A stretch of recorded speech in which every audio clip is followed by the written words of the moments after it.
You have to give some level of credit when credit is due. You have to. Jessica Tarlov still continues to make us think that Biden is America's best choice. Let's look at this nonsense together. But you said in your lead-in question to Jesse, it's just bad news for Biden.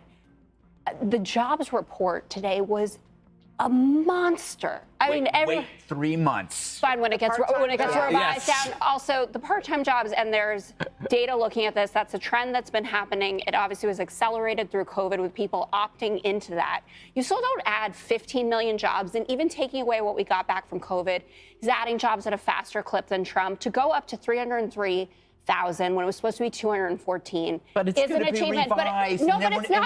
And we don't do the story when we revise it. We only do this. That's not true. I hear it all the time. But the revision, you know what? guys, you can talk about the stats, but it's whether or not the people But actually, feel it. people are feeling it on top of it. Certainly the people upstairs feel that way. Do you know who these jobs were made for? That's right, the migrants Biden let in. They're his future vote. That's the point, silly Jessica. Yes, there was really interesting data that came out about people's perspective on the national economy versus their state economies. And they looked at all of the swing states.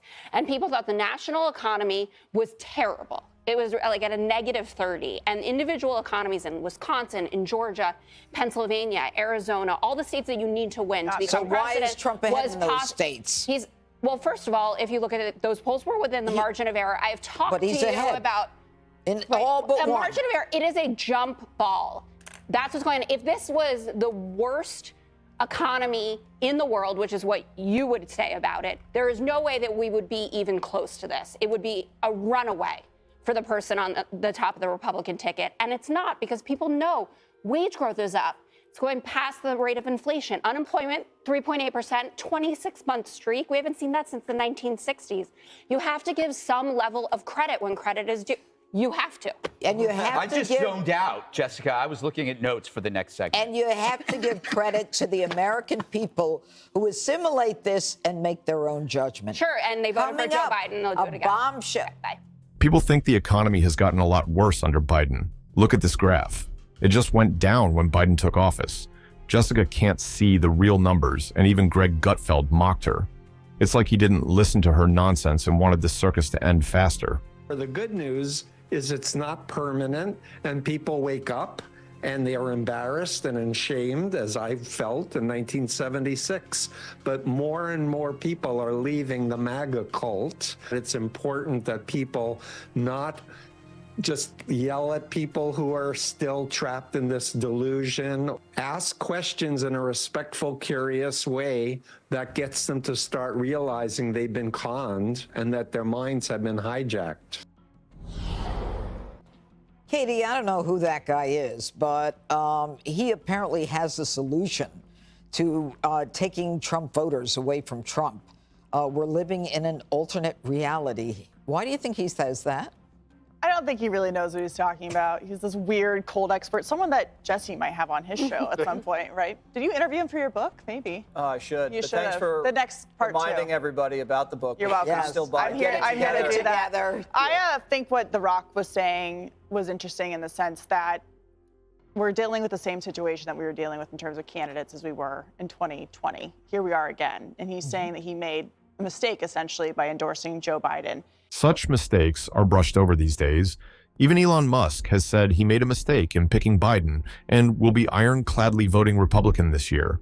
This is exactly how the people are responding to our government, and I think it's a red flag in his direction. And he talks about the reason why he endorsed him is he wanted to bring the country together, and Joe Biden ran on division, and clearly none of that has been fulfilled over the past 4 years. Now, he's not saying that he's going to vote for Trump necessarily, and he's on this idea of wanting to bring everyone together and that everyone should agree on these things. He pushes back on the woke agenda. But I think it really just clarifies that Joe Biden ran as a moderate.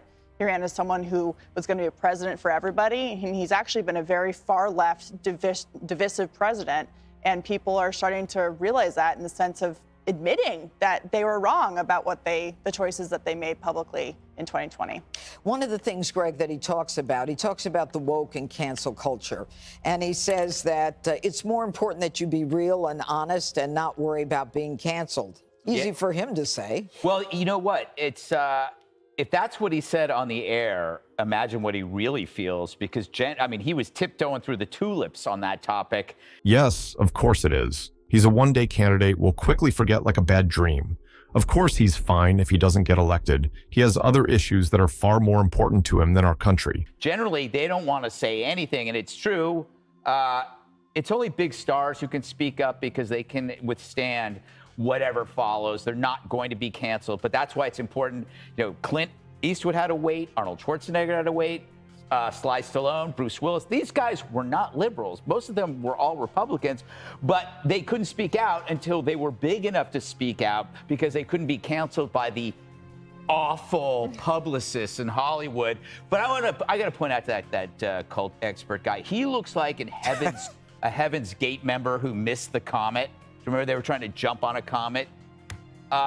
If Trumpism is a cult, it is the worst cult in history, because people come and go as they please.